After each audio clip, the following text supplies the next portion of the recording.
pacing strategy for verbal, right? So pacing strategy for verbal is actually more nuanced than it is for quant, right?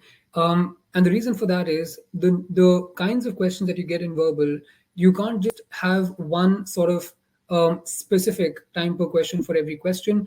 You need to be flexible in terms of the length of the passage. You obviously need to be flexible in terms of the kind of approach you have to use for it. Even in sentence correction, about it, there are certain questions that just have one word underlined, right? You would have seen such questions in sentence questions in which only one word is underlined, and then you have some questions in which the entire sentence is underlined.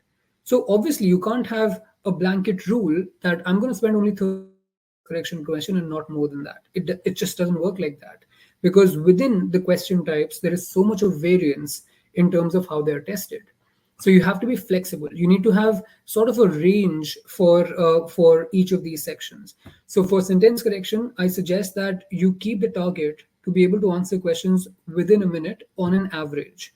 When I say on an average, I mean that the easier ones, where maybe just one word is underlined, you can choose to answer those questions in about 25 to 30 seconds. It doesn't take too long to scan the options. It doesn't take too long to figure out which word contextually makes more sense.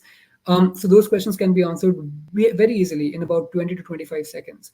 And the ones in which the entire sentence is underlined, because you have to read through pretty much all the answer choices, then it can take you even 1 to 1 minute 15 to 20 seconds to answer. So overall time per question should come down to be less than a minute per question on an average, but don't be fixated every single question within 30-45 seconds.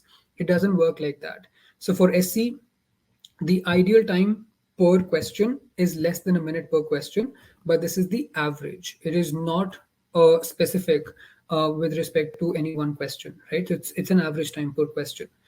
In critical reasoning, generally I've seen that 1 minute to 1 minute 15 seconds is good enough to answer CR questions, provided you are clear with certain listed on the exam. But the maximum time I would want you to invest on CR is about a minute and 1 minute 30 seconds, right? So that is what your target should be, that your average time per question should be about minute 15 to 20 seconds, and the upper limit here should be about 1 minute 30 to 35 seconds. You shouldn't exceed that time while you're practicing for critical reasoning. If you can keep these two sections in check, if you can get your sentence correction timing per question and critical reasoning to about a minute and a half per question, you will have literally 10 minutes per passage left over.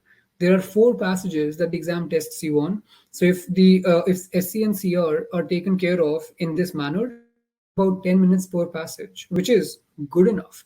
Even if you get 3 to 4 paragraph passages on the exam with 3 to 4 questions, 10 minutes is more than enough to get one passage done with.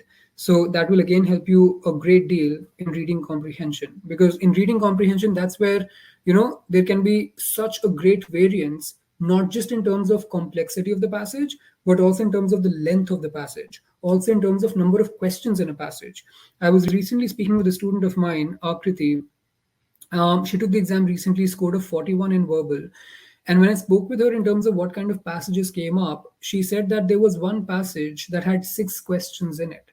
Right now, if you don't time your SC and CR questions well, then 6 questions in an RC can really throw you off. So I would suggest that you have the maximum flexibility for reading comprehension, where even if it takes you like 12 minutes to answer a passage, you must have that kind of time to be able to invest. And how would you have that time? Only if your SC and CR is taken care of.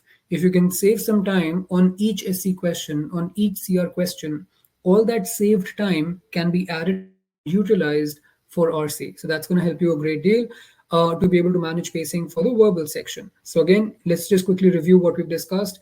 SC, keep the average time per question to be less than a minute.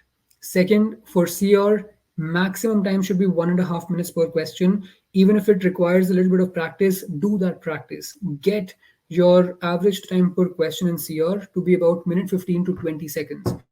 It is 1 minute 30 to 35 seconds, right? And again, practice will help you. It's not a stretch. It's not an exaggeration to expect yourself this level in CR. It's not that difficult. You can easily get using the right resources. And the last thing here, have the maximum flexibility for reading comprehension. If you are able to get the SC and CR timing down to what I've discussed here, you would have about 10 minutes per passage for the four passages that you get on the exam, which is pretty much enough to tackle even the longer passages.